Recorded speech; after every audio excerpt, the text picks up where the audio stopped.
आता ना भाई, हेमंत सरकार जो कहे वही सही, इसी दिशा में ये सरकार आगे बढ़ेगी। अंग्रेजी वर्ष 2025 का अब उत्तरार्ध है और इस वर्तमान के हेमंत पार्ट 2 माननीय मुख्यमंत्री हेमंत सोरेन जी की सरकार का 6वां साल है और 6 साल इस सरकार ने पूरे किए हैं। 2024 में जो इनको रेनुअल मिला था उसमें 1 साल इसके पूरे हो गए हैं। जो सरकार जल जंगल जमीन आदिवासी दलित पिछड़ों की बात करके सत्ता में आई, झारखंड और झारखंडियों की बात कह करके सत्ता में आई, उसमें आज स्थिति परिस्थिति क्या है ये आपसे छिपा हुआ नहीं है। और लगातार भारतीय जनता पार्टी माननीय प्रदेश अध्यक्ष नेता प्रतिपक्ष आदरणीय बाबूलाल मरांडी जी के नेतृत्व में इस सरकार के तमाम कमियों और खामियों को, भ्रष्टाचार सहित बाकी चीज़ों को लगातार उजागर करते रहते हैं। एक विषय जो विषय लेकर के मैं आज यहाँ आया हूँ वो विषय है आज की झारखंड की सरकार में, हेमंत जी की सरकार में दलितों की स्थिति आदिवासी भाइयों से भी बदतर है। ये मेरे शब्द नहीं है, ये पार्टी कांग्रेस पार्टी के वरिष्ठ नेता और जो राज्य सरकार में मंत्री हैं, वरिष्ठ मंत्री हैं, वित्त मंत्री अपने राधा कृष्ण किशोर जी का वक्तव्य है। और उनका यह पीड़ा सिर्फ उन्होंने शब्दों में नहीं बयान किया है बल्कि उन्होंने पत्र लिख करके बार बार मुख्यमंत्री जी को दिया है और आग्रह किया है कि भाई दलितों की स्थिति में यहाँ सुधार की जाए। दलितों की स्थिति इस सरकार में क्या है ये तो आप 2019 से जब ये सरकार आई थी तब से हम लोगों ने लगातार इन विषयों को आपके माध्यम से जनता के बीच में रखने का काम किया है। एससी को सबसे ज़्यादा यहाँ प्रताड़ित भी किया जा रहा है और उनके संवैधानिक अधिकारों से और जो उनको मिलना चाहिए वो हक और हकूक से भी वंचित ये सरकार कर रही है। पॉलिसी वाइज भी इसको लगातार कर रही है। आपने देखा कि कल हमारे यहाँ पर कई एक योजनाएं मुख्यमंत्री जी ने प्रारंभ करी। नई योजनाएं लाना, गरीबों को आगे बढ़ाना, आदिवासी भाइयों को आगे बढ़ाना ये बहुत ज़रूरी है। जैसे पिछली सरकार में जब इन्होंने विदेश भेजने के लिए सरकारी योजना बनाई और जब एससी बच्चों को, एसटी बच्चों को बाहर भेज कर पढ़ाने का जब निर्णय लिया था तो हम लोगों ने मांगे की थी भाई 80 बच्चों को भी भेजिए। क्या 80 बच्चे जो संवैधानिक रूप से जिनको मिला हुआ है एससी एसटी, इनके उन्नयन के लिए जो संवैधानिक अधिकार प्रदत्त है उसमें आपका दायित्व तो एससी के लिए भी है। और एससी समाज यहाँ पर जो 14% तो होने का दावा करता है, 50 लाख का आबादी का दावा करता है, जो 2011 के सेंसस के बाद लगातार यह मांग करता है कि हमें अपने हक और हकूक मिले, जो उसको नहीं मिल पा रहा है, जिसको हमेशा छाट दिया जा रहा है सरकारी योजनाओं में भी। और उस समय जब बहुत विरोध हुआ तो उन्होंने ये निर्णय लिया कि भाई उनको भी भेजा जाएगा बाहर पढ़ने के लिए, लेकिन उनको अब तक बाहर पढ़ने के लिए नहीं भेजा गया। उसी तरह एसटी बच्चों को आईटी और जेई के लिए, माने कि मेडिकल और इंजीनियरिंग के लिए उनको पढ़ाने की व्यवस्था करी गई, लेकिन एससी बच्चों के लिए कुछ नहीं करी गई। कई एक योजनाएं ऐसी चल रही है सरकार में जिसमें उनको नहीं आगे बढ़ाया जा रहा। मेरा कहना है कि यहाँ सभी को आगे बढ़ने का मौका सरकार को देना चाहिए, ना कि वो एक पर्टिकुलरली एक जगह टाइप्ड होकर के और आप काम करें। एक सरकार को कहीं से भी शोभा नहीं देता है। अभी बात नगर निगम की चल रही है, बहुत ज़्यादा नगर पंचायत और नगर निगम यहाँ 48 हमारे नगर पंचायत, नगर परिषद और नगर निगम मिलाकर के हमारी इकाइयाँ हैं, जो लगातार अपने कार्यकाल पूरे कर लेने के बाद भी इस सरकार के द्वारा चुनाव नहीं कराने के कारण माननीय न्यायालय में इसको चुनाव कराने का विचाराधीन पिटीशन पड़ा हुआ है और लगातार हाई कोर्ट के माध्यम से सरकार को छिछलदार हो रही है और सरकार पे दबाव बनाया जा रहा है कि इसको तुरंत पूरा किया जा सके। समांतर में एक और पिटीशन पड़ा हुआ था जिसमें पिछड़ों को आरक्षण देने का काम करे सरकार, ट्रिपल टेस्ट को आगे बढ़ा करके इसे पूरा करे, यह भी डिमांड आगे बढ़ा करके किया गया था। ट्रिपल टेस्ट के बहाने जो ओबीसी आरक्षण को जो देना था, जिसमें न्याय करना था, सरकार ने उसमें भी चालाकी की है, धूर्तता की है और कहीं ना कहीं लोगों को ठगने का काम किया है। उन्होंने दावा तो किया है कि डोर टू डोर जाकर के उन्होंने इस ओबीसी आरक्षण के लिए और ओबीसी जनसंख्या की गणना के लिए वो जाने का काम किया है, लेकिन हकीकत यह है, आप भी पता कर लीजिए कि ओबीसी आरक्षण को देखने के लिए उन्होंने 2024 के जो हमारा मतदाता जो लिस्ट है, जो मतलब वोटर लिस्ट जो है, उसके माध्यम से उन्होंने उसकी सूची तैयार की है, ना कि डोर टू डोर जाकर के। अब रिजर्वेशन जो मिलना चाहिए SC ST के लिए, वो SC ST का रिजर्वेशन में भी कमी आई है। उदाहरण के तौर पर पूरे राज्य में ये चुनाव हो रहा है और जैसा अभी प्रस्तावित है, वार्ड के जो आरक्षण है, वार्ड मेंबर्स के जो आरक्षण है, वो जिला को तय करना है। जो नगर निकाय और नगर परिषद और नगर पंचायत का है, उसको राज्य को तय करना है। तो अभी जो जिलों ने जो अपना भेजा है मंतव्य आरक्षण के लिए, 53 वार्ड मान लीजिए रांची महानगर में है, इस 53 में 2 ही सीट जो है SC के लिए उन्होंने भेजे, ST के लिए भी 11, वो भी कम है। अगर आप अनुपातिक रूप से अगर देखें, जो रिजर्वेशन पॉलिसी यहाँ पर एडप्ट है सरकार, ऐसे तो कहने के लिए वो बहुत ज़्यादा कहती है, लेकिन जो 10% SC के लिए, अपने ST के लिए 28%, ये सारे चीज़ों को भी अगर देखें तो 2 बहुत कम इस लिहाज से है कि पिछले बार 5 के करीब SC वार्ड यहाँ पर आरक्षित था, उसको घटा करके 2 कर दिया गया। पिछली बार भी आपने देखा होगा कि किस तरह से SC रिजर्वेशन को हटा करके इधर उधर किया गया। नए रिजर्वेशन करें, रिजर्वेशन करके आप दीजिए, इसमें कहीं किसी प्रकार की कोई आपत्ति नहीं है, लेकिन सिर्फ राजनीतिक कारणों से आप किसी एक वर्ग को लगातार दबाने का काम करिएगा, लगातार उनके बातों को आप इग्नोर करिएगा, इसलिए कि राजनीतिक रूप से और सांगठनिक राजनीतिक रूप से यहाँ दलित जो जनसंख्या रहती है वो एक मंच पर नहीं आई है। उन्होंने कभी भी झारखंड बनने के बाद अपना कलेक्टिव एफर्ट या कलेक्टिव प्रयास या अपना संगठनात्मक जो विरोध है कभी भी राज्य को नहीं दिखलाया है। इसका ये मतलब नहीं होता है कि आप उसके हक और अधिकार को छीनने का काम करें। जिस तरह से रिजर्वेशन की पॉलिसियां को आगे बढ़ाने का काम किया, चक्रानुक्रम सभी नगर पंचायतों में सभी जगह पहले जो था उसको हटा करके जनसंख्या को आपने आधार बना करके इसको आगे बढ़ाने का काम किया है। उसमें भी बहुत सारी त्रुटियां हैं। आप जिस एक मंतव्य के साथ किसी एक नगर निगम को आपने जो रिजर्वेशन किया, वही मंतव्य, वही विचार, वही आधार जो है दूसरे जगह जाते जाते टूट जाता है। तो बहुत सारी त्रुटियां हैं और ऐसी त्रुटियां सिर्फ इसलिए है कि इस राज्य सरकार ने मन से नहीं, कोर्ट के दबाव से और भारतीय जनता पार्टी के लगातार मुखरता के साथ नगर पंचायतों की चुनाव की जो मांग है उसके दबाव में आकर के उन्होंने जैसे तैसे इस पूरे काम को निष्पादित करने की दिशा में आगे बढ़ने का काम किया है। और इसका खामियाजा यहाँ रहने वाले SC ST OBC और बाकी जो समाज के लोग हैं उनके प्रतिनिधित्व का जो संवैधानिक अधिकार है उससे वंचित होने के कारण हो रहा है।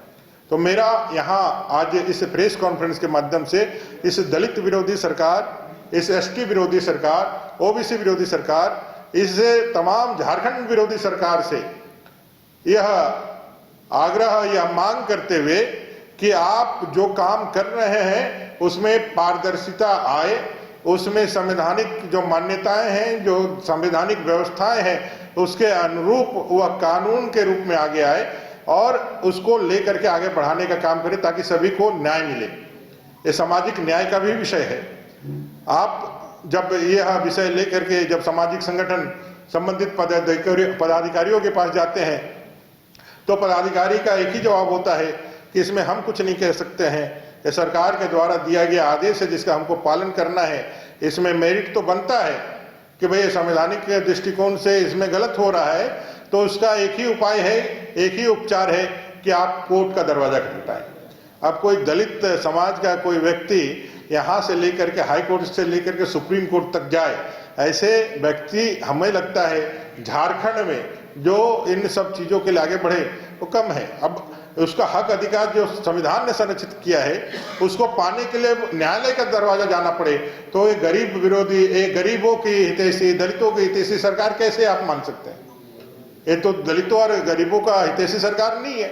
जो आपका हक अधिकार इसलिए छीन रहा है कि उनको मालूम है इनका विरोध करने की ताकत ना सांगठनिक रूप से है ना कानूनी रूप से है, इसलिए इनके जो भी विरोध की आवाज है वो उनके पांव के तले कुचल दिए जाएंगे, दबा दिए जाएंगे। और इसी हनक में, इसी अहंकार में एक कांग्रेस, जेएमएम और आरजेडी की सरकार ने दलितों को यहाँ दोयम दर्जे का नागरिक मानते हुए उनके तमाम हक अधिकार, चाहे वो संवैधानिक अधिकार हो, चाहे वो लोक कल्याणकारी योजनाओं में उनका अधिकार हो या अच्छे कानूनी अधिकार हो, उन सभी जगहों से उनको सिर्फ वंचित करने का ही काम किया है, उनके हक अधिकार को लूटने का काम किया है।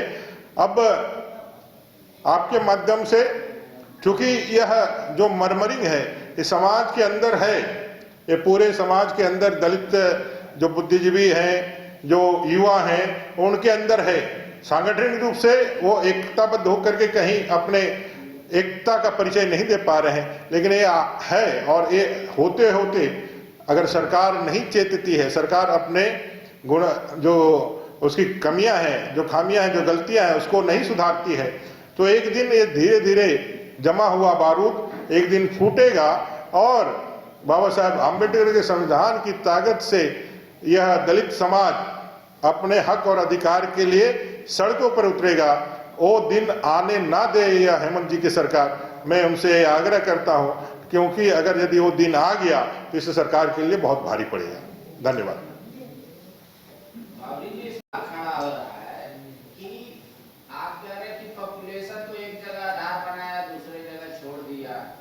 रिजर्वेशन का फॉलो नहीं किया, वो कह रहे 50% से इंक्रीज हम नहीं कर सकते, आप 50% एसटी और ओबीसी का जोड़ लीजिए, उसमें 2 जोड़िएगा तो एससी के लिए 2 ही बचेगा, 50% पूरा हो जाएगा, इसीलिए वैसा किया गया है। 53 में अगर यदि आप आधा आरक्षण देना चाहते हैं तो 27% आरक्षण होता है, उससे आप एक्सीड नहीं कर सकते। हम यदि रांची का ही उदाहरण करें तो रांची के उदाहरण में ही 27 होता है, 27 में आपको देना है। तो 27 में जब आप देना है 50%, तो उसमें आपको रखना होगा कि नहीं 10% जो आप यहाँ पर कानूनन माने हुए हैं, आप उसको दीजिएगा कि नहीं दीजिएगा। 55 का भी यदि आप 10, 28 और 14 इसको यदि करेंगे तो 27 से एक्सीड नहीं करेगा, वो 27 से एक्सीड नहीं करेगा, वो 27 के अंदर ही आएगा। इन लोगों ने सिर्फ और सिर्फ नगर क्षेत्रों में कैसे बीजेपी के हाथ से यह निकले और कैसे ये पूरे मामले को उलझाया जा सके, फिर कोई कोर्ट चला जाए, फिर कोई ऐसा बात हो जाए कि ये जो चुनाव है रद्द हो जाए, ये इस मंशा से इनका जो है कदम आगे बढ़ाया गया है। इनकी मंशा कभी भी नहीं रही है कि भाई यहाँ के जो चुनाव हो, यहाँ के नगर पालिका हो, नगर पंचायत हो, इनके चुनाव हो, 15th फाइनेंस के माध्यम से जो अपने पंचायतों में त्रिस्तरीय सरकार है उनके माध्यम से गांव क्षेत्र का उन्नयन हो, ये कभी इनका नहीं रहा। संवैधानिक व्यवस्थाओं में इनकी कोई मान्यता ही नहीं है।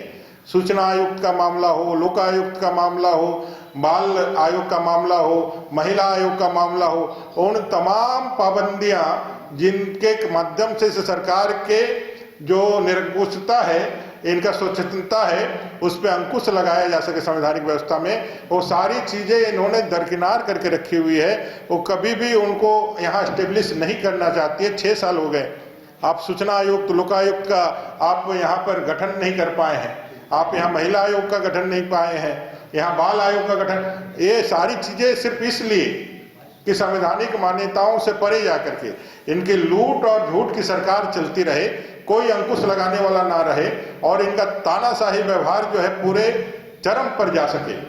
आज ना खाता ना बही, हेमंत सरकार जो कहे वही सही, इस लिहाज से सरकार आगे बढ़ रही है। संवैधानिक मान्यताओं को कैसे तोड़ना मरोड़ना है, कैसे कानून को अपने हिसाब से तोड़ना मरोड़ना हो, यह पूरी वोट बैंक की राजनीति और तुष्टीकरण की राजनीति तक ही सीमित है, जहां से उनको सत्ता में बने रहने का, सत्ता के अधिकारी बने रहने का उनको मत प्राप्त होता रहे।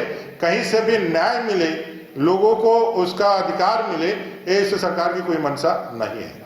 आपने कहा रोटेशन पॉलिसी को खत्म कर सबके का हक अधिकार छीना जा रहा है, बहुत अच्छी बात कही। तो ये तो विधानसभा के भी चुनाव में हो रहा है ना, चंदन तिवारी से कोई बुनियाद नहीं बन पाएगा, विधायक बावरी जी ही बन पाएंगे। तो रोटेशन पॉलिसी पे चर्चा होनी चाहिए। नगर पालिका क्षेत्र में जो है ना, नगर हमारा एरिया 5th शेड्यूल एरिया है और 5th शेड्यूल एरिया जहां आच्छादित है वहां पर रोटेशन के माध्यम से ही आरक्षण होता है। जहां त्रिस्तरीय पंचायत चुनाव है वहां एकल पद तो हमेशा के लिए आरक्षित कर दिया गया है। नगर निगम क्षेत्र में मेषा कानून लागू होता है तभी यह आरक्षण की पॉलिसीज को पूरी तरह से वहां एस्टेब्लिश किया जाता है। यहाँ झारखंड नहीं पूरे देश में मेषा कानून बहुत कम जगहों पे लागू है या शायद नहीं है। जो म्यूनिसिपल अमेंडमेंट के लिए जो म्यूनिसिपल कॉर्पोरेशन के लिए जो कानून बना है 1993 में 92-93 में वो पूरी तरह से अभी लागू नहीं किया गया। और मेषा में जाइएगा तो 6th शेड्यूल में आपको जाना पड़ेगा, फिर 6th शेड्यूल में जाना पड़ेगा तो फिर आपको एक संवैधानिक चेंजिंग लाना पड़ेगा। तो इसलिए ये कह रहे हैं आप रोटेशनल आप आरक्षण को यदि घुमाना चाहते हैं तो परिसीमन में चुनाव आयोग तो करता ही करता है। नहीं अभी परिसीमन होगा तो विधानसभा और लोकसभा का वो तो बदलेगा ही बदलेगा। आज चंदन क्यारी है, कल चंदन क्यारी नहीं भी रह सकता है, कहीं दूसरे जगह पर जाएगा। लेकिन एक कारण से फ्रीज कर देना, एक जगह को फ्रीज कर देना जनसंख्या के आधार पर, दूसरे जगह पर फिर उसको नहीं करना। हम कह रहे हैं कि कानून का एक रूपता रहना चाहिए, एक समानता रहना चाहिए, ना कि सिर्फ आप कानून का इस्तेमाल अपने वोट बैंक, अपने राजनीति और अपने राजनीतिक चश्मे से करना चाहिए। ये कहीं से न्याय संगत नहीं है क्योंकि सरकार सबकी है, सरकार कुछ विशेषाधिकार प्राप्त लोगों की नहीं है। ये सरकार को समझना होगा कि सरकार सबके लिए है, सिर्फ अल्पसंख्यक भाइयों के लिए है, अल्पसंख्यक समुदाय के लिए है, कुछ उनको वोट देने वाले लोगों के लिए नहीं है कि भाई आप किसी को भी कह देंगे 3 लाख की नौकरी दे देंगे, आप आइए आपको मन को आप पोस्टिंग दे दीजिएगा। सरकार तो सबके लिए है ना। यहाँ रहने वाले दलित भले ही उसके मुंह में जबान नहीं है, भले ही उसके पास इतना बल नहीं है, लेकिन वो तो सरकार सबके लिए होना चाहिए ना। उसको ही बेसिकली उसी के लिए सरकार होना चाहिए जो कमजोर है, जो असहाय है, जो निर्बल है, जो अपने हक अधिकार से जानकारी नहीं रखता है, अज्ञान में है, उसको ज्ञान दे करके उसको देना। आप तो जिनको दे है आप उससे भी छीनने का काम कर रहे हैं। प्रश्न ये है। और कुल मिलाकर के अगर इसका एक नट सेल में देखा जाए तो ये सरकार जो है दलित विरोधी है, आदिवासी विरोधी, अपने जो है पिछड़ा विरोधी तो ही है, लेकिन उसमें सबसे ज्यादा अगर यदि हक अधिकार किसी का छीना जा रहा है तो दलितों का छीना जा रहा है। और यह उस बात से और बल मिलता है जब सरकार के वरिष्ठ मंत्री इस बात को स्वीकार करते हुए अपनी पीड़ा को चिट्ठी के माध्यम से लिख करके बोलते हैं, लेकिन उस पर कोई कार्रवाई नहीं होती है। जबकि कांग्रेस के प्रभारी भी जो तेलंगाना से आते हैं, शायद वो भी इसी समुदाय से आते हैं, बावजूद इसके भी कांग्रेस की इतनी बड़ी पीड़ा को सरकार के समक्ष रखने के बाद भी सरकार उस पर कोई संज्ञान तक नहीं लेती है, कोई उसको नोटिस तक नहीं करती है और बहुत ही बेशर्मी के साथ कांग्रेस जेएमएम की सरकार चलती रहती है। अरे एक वजह यह तो नहीं कि नॉन वर्ग का वर्ग बनाया गया, रांची और धनबाद वर्ग में, बाकी 7 आपको वर्ग में। तो रांची अगर एसटी सीट के लिए फिक्स हो गया नगर निगम में मेयर के लिए, तो फिर धनबाद आपका जाहिर है कि उसके लिए मांग हो रही है, हाईकोर्ट तक पहुंचागा, केसी जाएगा वहाँ। अगर आप रोटेशन पॉलिसी में चेंज करते हैं तो रांची को फिर आप एसटी लाइए, तो फिर धनबाद को जनरल कीजिए। मेरा ये कहना है कि अभी जो आपने किया, पहले जो किया उसको भी समाज ने एक्सेप्ट कर लिया। निगम क्षेत्र में आप क्या करना है उस एक्सेप्ट कर लिया। हमको रिजर्वेशन का जो है हक अधिकार आप कहाँ करना है, कैसे करना है, तो सरकार के हक माते थे। लेकिन हमको यदि 5 मिलना है तो 5 दीजिएगा कि नहीं, 2 नहीं ना दीजिएगा। आप कहाँ दीजिएगा, किसे दीजिएगा? आप भले एक कोना में ही दे दीजिए, कहीं जा करके एकदम आइसोलेटेड क्षेत्र में ही दे दीजिए, कहने के लिए ही दीजिए, लेकिन जो अधिकार में है वो तो दीजिएगा ना, कि वो भी नहीं दीजिएगा। हमारा प्रश्न ये है, अगर हमारा यदि 2 मिलता है तो 2 दीजिए, 5 मिलता है तो 5 दीजिए, हमको समझाइएगा ना, इसलिए आपको 2 दे रहे हैं। आप तो संतुष्ट नहीं कर पा रहे हैं, आप तो कह रहे हैं कि भाई आप कोर्ट जाइए, मामला आपका बनता है लेकिन आप कोर्ट जाइए। आप कोर्ट जा करके अधिकार कितना लोग लेगा, और विशेष करके समाज कितना दूर जा करके अधिकार ले सकता है। धनबाद के लिए मामला क्यों उठा रहे हैं? धनबाद में 80 की आबादी करीब 2 लाख है और वहाँ से जनरल कर दिया गया। आप देखे होंगे धनबाद का मामला भी कोर्ट में चल रहा है, और माननीय न्यायालय में जब चल रहा है तो माननीय न्यायालय उस चीजों को बताएगा जब क्या करना है। बाकी सरकार अगर देखिए असंतोष है तभी तो लोग कोर्ट तक जा रहे हैं ना। इससे पहले तो कभी कोर्ट जाने का मौका नहीं मिला था, किसी को जाने की कोई जरूरत भी नहीं पड़ी थी, सब कुछ तो बड़ी ठीक ढंग से हो रही थी। जब आप परंपरा, व्यवस्था, नियम, कायदा, कानून को तोड़ते हैं तो जटिलताएं तो पैदा होंगी ही होंगी। उसमें तो जटिलता, आप यदि फ्री एंड फेयर नहीं रहते हैं, आप यदि निस्वार्थ और निष्पक्ष नहीं रहते हैं तो प्रश्न तो उठेंगे ही उठेंगे, और जब प्रश्न उठेंगे तो लोकतांत्रिक व्यवस्था में लोग उसका उपचार खोजेगा।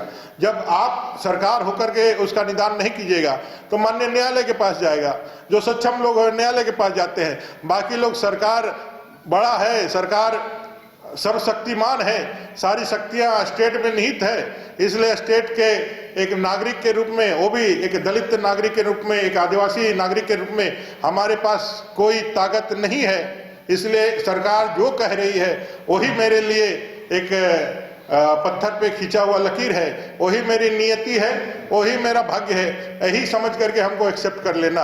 यही, इसी में लोग अपना जीवन का समझ रहे हैं, बस यही नियति है। इसीलिए मैंने कहा कि भाई ये सरकार में नियम, कायदा, कानून, संवैधानिक व्यवस्था सभी कुछ ताक पर है, और संविधान और सारी चीज़ों को छोड़ करके खाता न बही, हेमंत सरकार जो कहे वही सही, इसी दिशा में ये सरकार आगे बढ़ेगी।